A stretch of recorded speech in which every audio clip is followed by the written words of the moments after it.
Well, Luvuary continues, and today we're going to make a tomato soup, a creamy tomato soup. But it's going to be a very simple, very easy, and very tasty recipe. One that you can make and serve to your significant other, and it will be a very heartwarming dish for y'all to enjoy in a romantic setting. So stand by, stay tuned, and we'll be right back to show you how to make it.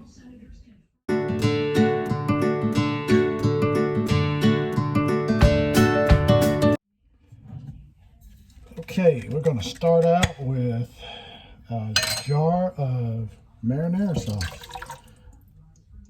This is the Victoria brand.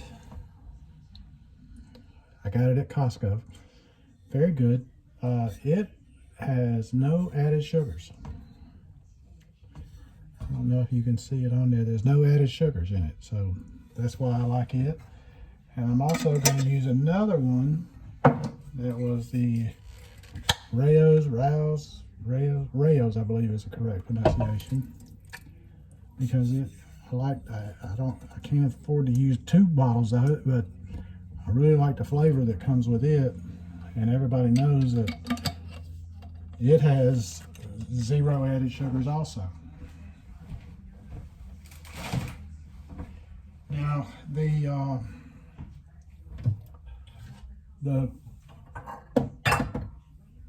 marinara sauce that you get at Aldi, it doesn't have any added sugars in it either, but it's not as flavorful as those two. Now you can add your own flavoring to it, and we're going to probably add some here, but now I'm going to add in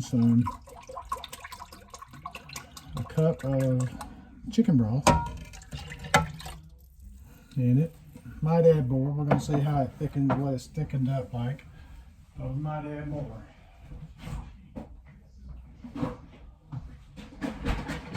Next, we're going to add in some heavy cream.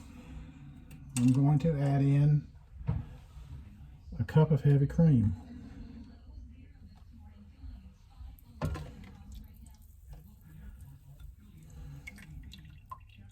Try and get as much of that out as possible. And we'll see.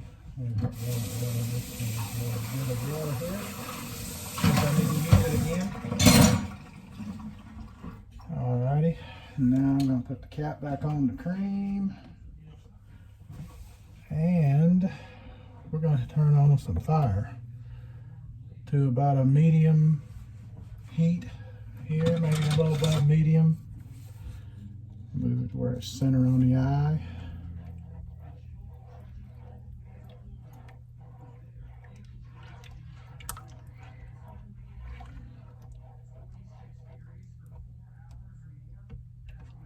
And stir it up.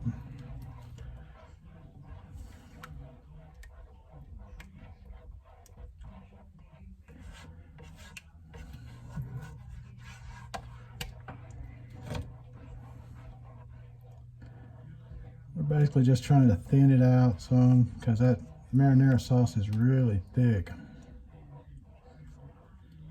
Now you could do this with a sandwich. Of course, the classic is a grilled cheese sandwich and tomato soup. That is the classic of all ways of having this. Now, what in the world is that? Oh, looked like there was a bit of a stamp. There it is.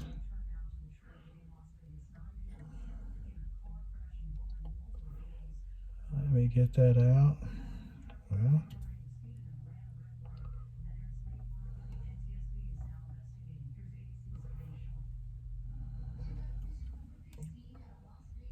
looks like a bit of a tomato stem.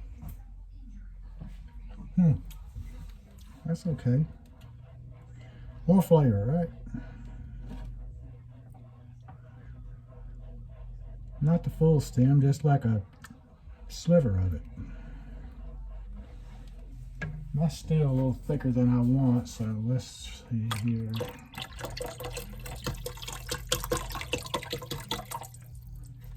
I'm making a mess. It's splattering like that. But that's the way it goes sometimes. That's the good thing about a mess. It will clean up, and I'm going to make it a little more creamier with that. Just a little bit more here.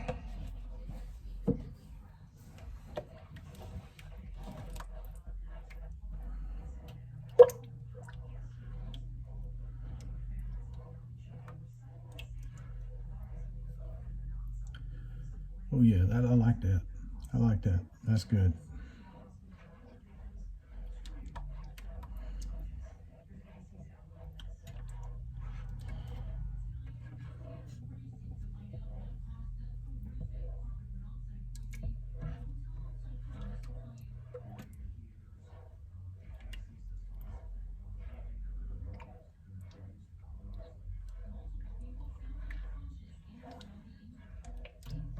Alrighty.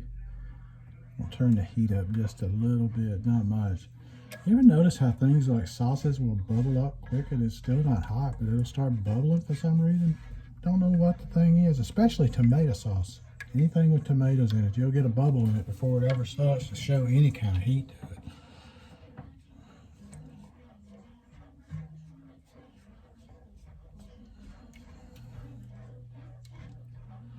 But that's okay. As they say, that's okay.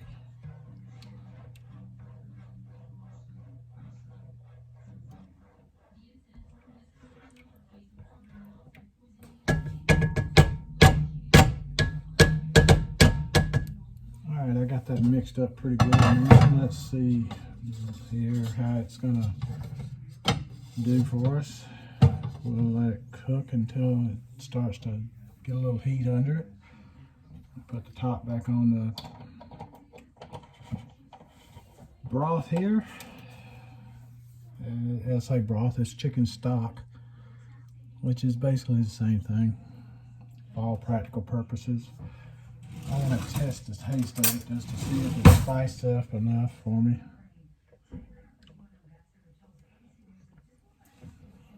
That's pretty good. Got some good spice to it. I'm going to add a little more salt.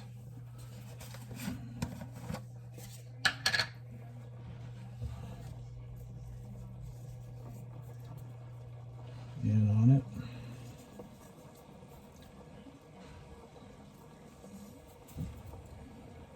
Okay. Just a touch more pepper. Whoops. I'm trying to pour the whole thing down in there, opening up the wrong hole. How many of y'all have ever done that? I have, more times than I can count. Maybe that's why I like pepper so much, because I've gotten used to doing it so many times that I had to eat more pepper than I really wanted to begin with. So I developed a taste for it. Who knows? Right? So I'm gonna add some oregano in on it.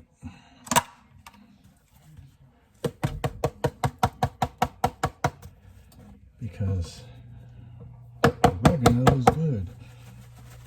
Or as I heard somebody call it the other day on a video, oregano.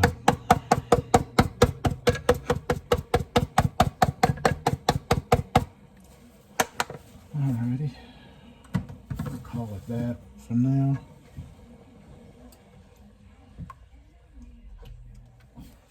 And I'm going to add just a little bit of Italian seasoning, which also has some oregano in it, but there's some other stuff that it has in there as well. So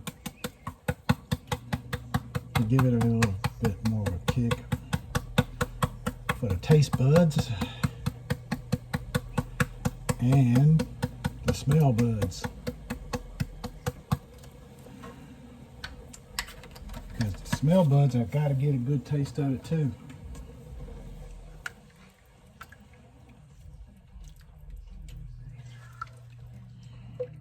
I don't know if we'll do just soup tonight or if we may make a sandwich to go with it. I don't know yet. I'll ask my wife what she wants to do. I got a feeling there'll be a sandwich involved or a salad at the very least. But we'll see. Oh yeah, getting a little heat to it now.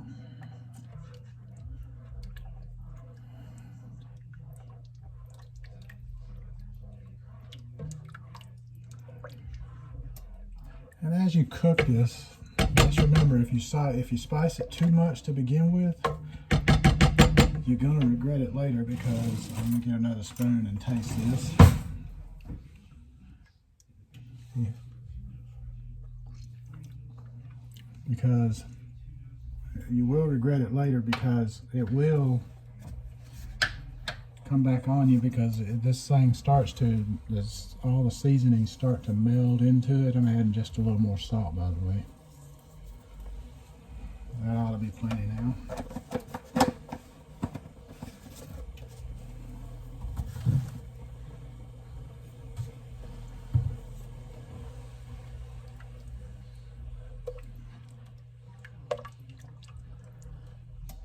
I use this deep pot because of the bubbling that you do get with soup, with tomatoes in it and other stuff too, because I don't want it to, I've already made enough of a mess. I don't want to make more of a mess than I have to. Because in our house we have a deal. Whoever cooks it doesn't clean it. Even though I do cook, I do clean after myself some as I go,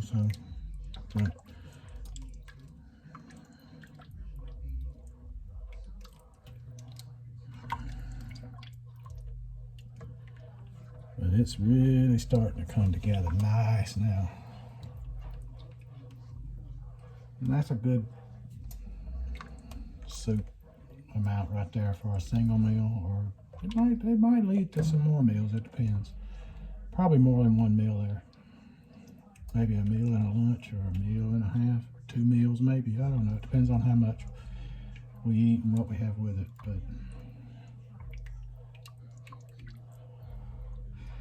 I might cook grilled cheese with it, I don't know. But a little tip on cooking grilled cheese. I put ghee in the bottom of the pan and let it melt. And then I take and put the bread in there. I try to do 2 at one time if I can, if in a bigger pan, but if it's a single pan, that's fine. I just put ghee in there until it melts. And I put a piece of bread in there to kind of move it around, let it soak up a little ghee. Then I take it out, and then I put another piece of bread in there and let it soak up some ghee. And I leave it in there. Then I put the cheese on there. And then I put the other piece of bread that I already soaked in the ghee back in there, so that it will be ready to go on there. And I season with salt and pepper and a little bit of onion powder, a little bit of garlic powder, the bread where the ghee is on there. And then when I flip it, I cook it on a low heat, because I don't use American cheese. That stuff, no, I'm not using it. And then because if you use a sliced cheddar and things like that, or the sliced pepper jack or whatever, it melts at a little slower pace than the American cheese. That stuff melts in a hurry. But I cook it on a slow heat so it doesn't burn on the bottom, and it gives it a chance to melt. And then I flip it. Once it's brown on one side, I flip it, and then I season that other side. And I do kind of mash it down a little bit so that it's kind of sticks together, holds together good when I flip it again. And I will flip it again to see what the bottom looks like, and flip it back if I need to, so it'll brown a little more if I have to. But that's it. If you season the bread, it just makes it so much more flavorful. This is about ready here. Once it comes to a boil, then we will cover it and let it simmer for a little while, and we will be done with our soup. And that was really easy. Came about real fast, and it's Very hearty, very healthy, and delicious. Let's see if it's about ready to boil here. I don't want it to go to a high boil. I just want it to go to a low boil, and then I'll cut it down all the way to low and let it simmer. Yeah, I see it's starting to get a little bubbles on the sides there. There's some bubbling going on. It'll be a low bubble on it, yep. A low boil, that's what I want. Nothing, I don't want a high boil because that might damage the creaminess in it, and I don't want to do that. So yep, we got a low boil here, and I'm going to turn it down to simmer. Give it another stir, and then I'm going to cover it like that, and then she is all set. Once she simmers for, I don't know, 20 minutes, maybe 30 tops. So there you have it, tomato soup in a hurry, and it's a quick, easy supper. You can buy that the marinara at Aldi. You can buy just crushed tomatoes or tomato puree and make this yourself and season it completely yourself if you want. But if you use the marinara, it gives it a little bit of a base for the flavoring for you to build on, and it's not that much of an added expense if you get the one from Aldi. Alrighty, well, this is Mike at Ketorific Journey. I hope you've enjoyed this. Hit the like and subscribe if you did, and come on back and visit with me again and watch another video or two. Until then, let's be careful out there.